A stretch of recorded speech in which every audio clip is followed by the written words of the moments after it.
ये जो पूरे जो मानसून सत्र के दौरान जो हम लोगों ने जो देखा, कितना सेटिस्फाइड हैं आप, इसलिए कि लगातार हंगामा चलता रहा और अंतिम दिन तक जिस तरह से विपक्ष का रुख रहा, क्या लग रहा है कितना पेशेंसली ये चीज़ें होती हैं? देखिए, इसमें तो सबसे दुख की बात यह है, तकलीफ की बात यह है कि जनता का जो मूल समस्या है वो गौण हो गया और जो अनावश्यक बातों को लेकर के ही विधानसभा का जो समय बर्बाद हुआ, यही मूल हुआ। इसीलिए तकलीफ लगता है कि इतना मेहनत से गरीबों का गाढ़ी कमाई से सत्ता आहूत होती है, सारे पैसे लगते हैं, उसमें जनमुद्दा का जो विषय है उसका प्राथमिकता होना चाहिए, उसके बाद बाकी अन्य विषय। जो मुख्यमंत्री प्रश्नकाल या और जो कुछ थे, जो सवाल उठने चाहिए थे सदन में विधायक के द्वारा, वो चीज़ें नहीं हो पाई हम लोगों ने भी देखा। बिल्कुल, इस छोटे से सत्र में माननीय सदस्यों के द्वारा जिस तरह का इस सत्र का इस्तेमाल करना चाहिए था, इस छोटे से सत्र में अपने अपने समस्याओं को लेकर के सार्थक भूमिका निभाने का जो विषय था, वे तो जरूर कहीं न कहीं नगण्य हो गया। सर, इस बार छोटे से सत्र में जो एक टॉलरेंस की जो नीति थी, इस तरीके से हंगामा हुआ, रिपोर्टिंग टेबल पे लोग चले गए, खड़े हो गए, ये दो तरह की बातें हो रही हैं आज सोसाइटी में कि आप या तो टॉलरेंस के लेवल पे आप बहुत ज़्यादा बर्दाश्त करते गए और दूसरा इतना देना भी नहीं चाहिए था।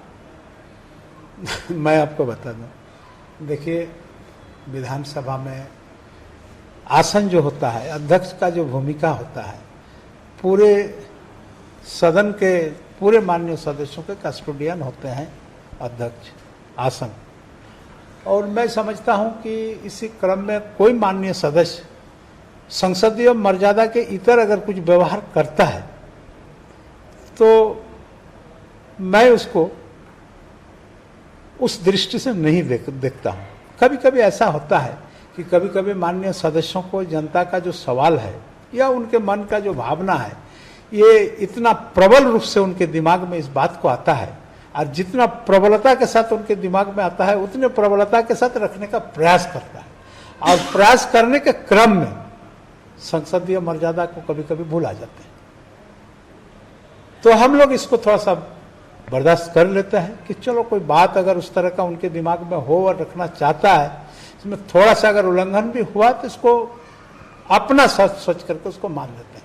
सर, अमर बावरी जी का एपिसोड अभी भी चर्चा में है कि बाहर आए और बहुत रोते हुए, और उन्होंने कहा कि विधानसभा अध्यक्ष महोदय ने मेरी बात नहीं सुनी। नहीं, ऐसा बात नहीं है। देखिए, वहीं पर जटिलता उत्पन्न हो जाता है। कोई भी माननीय सदस्यों का बात सुनने के लिए एक उचित व्यवस्था है विधानसभा के अंदर में। मैंने उनको किताब दे दिया, आप किताब में स्पष्ट लिखा हुआ है कि उनका जो समस्या है वो उठने का एक निश्चित नियम है हमारे नियम संचालन के विधि में।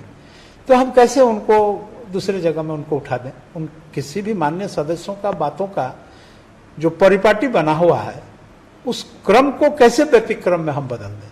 यही आसन का मजबूरी है, बाध्यता है आसन को, जो आप उसको उठाने नहीं दिए।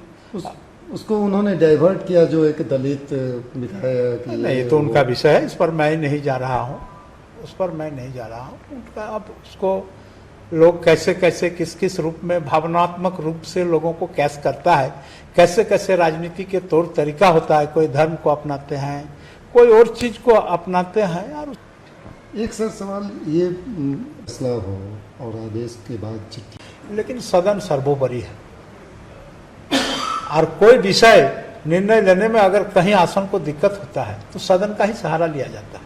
हम लोग कार्य मंत्रणा क्यों करते हैं? कार्य मंत्रणा करने के पीछे वही है कि सारे लोगों के से समन्वय स्थापित करके एक नियम के तहत हम लोग सदन का संचालन करते हैं। इस तरह का परिपाटी है। तो जिस विषय को लेकर के सदन में जो गतिरोध उत्पन्न हुआ, और इस गतिरोध का आंच एक दल विशेष के लोग उसको बाहर भी ले जाने के लिए लिए, ये राज्य के विकास के लिए बहुत अच्छा परिपाटी नहीं था, अच्छा माहौल नहीं था। इसीलिए मैंने इस विषय को सदन के अंदर में सर्वदलीय समिति बना के उसको रख दिया कि आप लोग निर्णय ले, आपको आप ही के लिए सदन है, आपको जैसा करना है, जैसा संचालन करना है, हमको उसमें कोई व्यक्तिगत रूप से मेरा कोई राय नहीं।